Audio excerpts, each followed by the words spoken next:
First reported in August of 2004, it was announced that Motley Crue frontman Vince Neil would be undergoing a makeover with the help of specialists to stage a career comeback.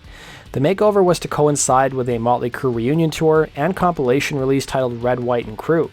The makeover would be captured on the VH1 show called Remaking Vince Neil, and ahead of the show premiering in 2005, Neil would open up about why he wanted to get an image makeover, saying, "I'd watch these shows where people are a bit overweight and say to myself, God, I wish something like that would happen to light the fire under my butt and get into the gym, because I was about 15 pounds over what I wanted to be." Neil would reveal that in February of 2004, he was lounging poolside at a Miami hotel when he got a call from his manager and a VH1 executive who explained the concept. The idea was for the show and image makeover to take place over a course of 90 days, something which he claimed at the time he had no regrets about. Once filming began, Neil stopped drinking, he stopped eating junk food, and dropped 30 pounds, going from a size 39 waist to a 31, and switched his hair color from blonde to brown, and the best part, he underwent 9.5 hours of plastic surgery in Beverly Hills.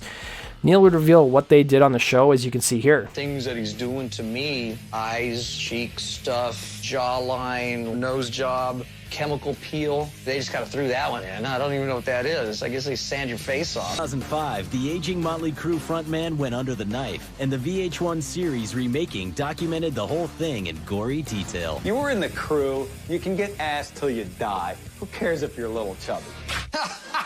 After a few weeks of recovery and exercise, plus an interesting new haircut, Vince 2.0 was good to go. He went from rock and roll badass to like West Village lesbian. Well, it was after the show premiered that Vince Neil's trainer for the VH1 show, professional bodybuilder Craig Titus, and his wife Ryan Kelly were arrested in Massachusetts as fugitives. Titus and Ryan were a power couple in the world of bodybuilding. The couple were linked to a murder of a woman whose body was found in Ryan's burned-out luxury car, which was abandoned in the desert just outside Vegas. The woman's identity would be confirmed to be the couple's live-in assistant, Melissa James. James had met Titus in Florida, and initially she had her own dance studio, but had to close it after a business deal went sour. Titus would convince James to move to Vegas and become his assistant, but things quickly went south. James would tell her mom that she was never paid for being their assistant, and Titus and his wife were constantly in a drug-fueled state of paranoia. It was also reported that Titus and James had a brief affair.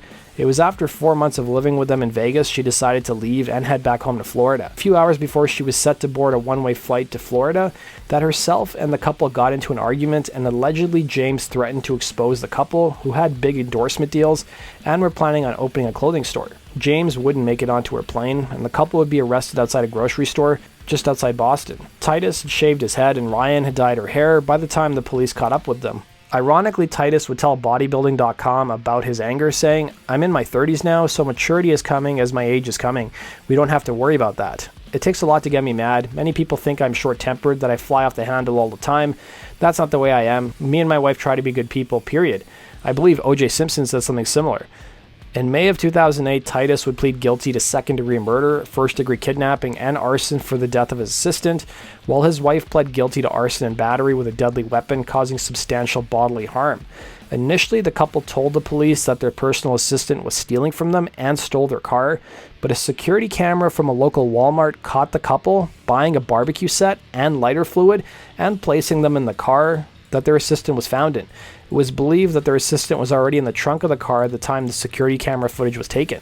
It was in 2008 Titus got 21 to 55 years in prison with no eligibility for parole until 2026, while his wife got a sentence of 6 to 26 years but was released from prison in 2017. The couple would end up getting divorced during their time in jail.